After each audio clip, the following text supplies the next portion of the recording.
मित्रांनो, आपण खंडोबाचं दर्शन घ्यायला आलेलो आहे आणि हे एक महादेवीचं देवस्थान आहे. तर सध्या आम्ही आलेलो होतो अंघोळ करण्यासाठी, बट प्रॉब्लेम हा झाला का ते पाणी जे आहे ते खूप कमी इथं, म्हणून आम्हाला अंघोळ तर नाही करता आली, कारण की आम्हाला पोहता पण नाही येत, म्हणून आम्ही इथं पण नाही जाऊ शकत.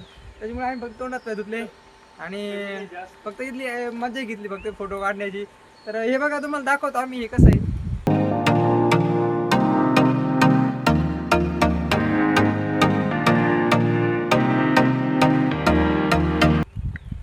तर आपल्या संग आपले काही मित्र पण आलेले आणि आम्ही फक्त ठरवलेलं होतं की इथं फक्त यायचं आणि धुमाळ काय करायचं फक्त बस, म्हणजे फक्त मजा करायची, आमचं एवढंच म्हणणं होतं.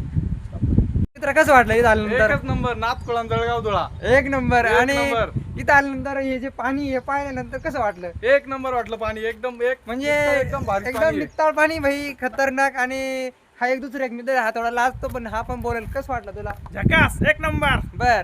तर मित्रांनो, चला पुढच्या जर्नीमध्ये तुम्हाला आम्ही अजून दाखवतो कसं कसं चाललोय. आता इथं तुम्हाला सांगतो की इथं देवस्थानबद्दल थोडीफार माहिती सांगतो आणि फक्त ब्लॉग पाहत राहा. हा पूल जो दिसतोय तो वाटत असेल तुम्हाला हे की हे रेल्वेचं काहीतरी असेल, पूल एक वगैरे ट्रॅक असेल, बट हे ते नाही. हे जे आहे हे आहे निळवंडे धरणाचं पाट.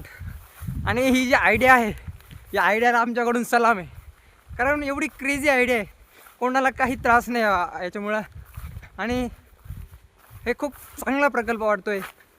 तर चला अजून पुढची माहिती सांगतोच आहे ब्लॉग.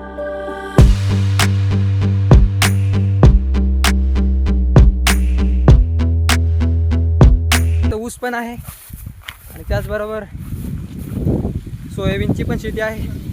म्हणजे हे खूप डोंगरावर जरी नसेल तरी देवस्थान ते देवस्थान असतं. मज्जा ती आली आम्हाला.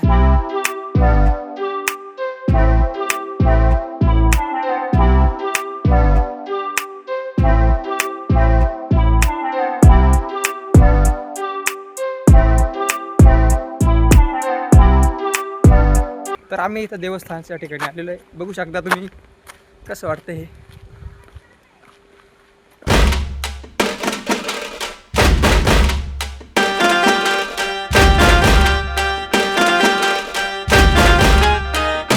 साठी गार्डन आहे. आमचे मित्र म्हणत होते की इथं जावं लागेल, पण नेमके त्यांनी त्याचा कुलूप लावून घेतलेलं आहे आणि ते बंद केलेलं आहे.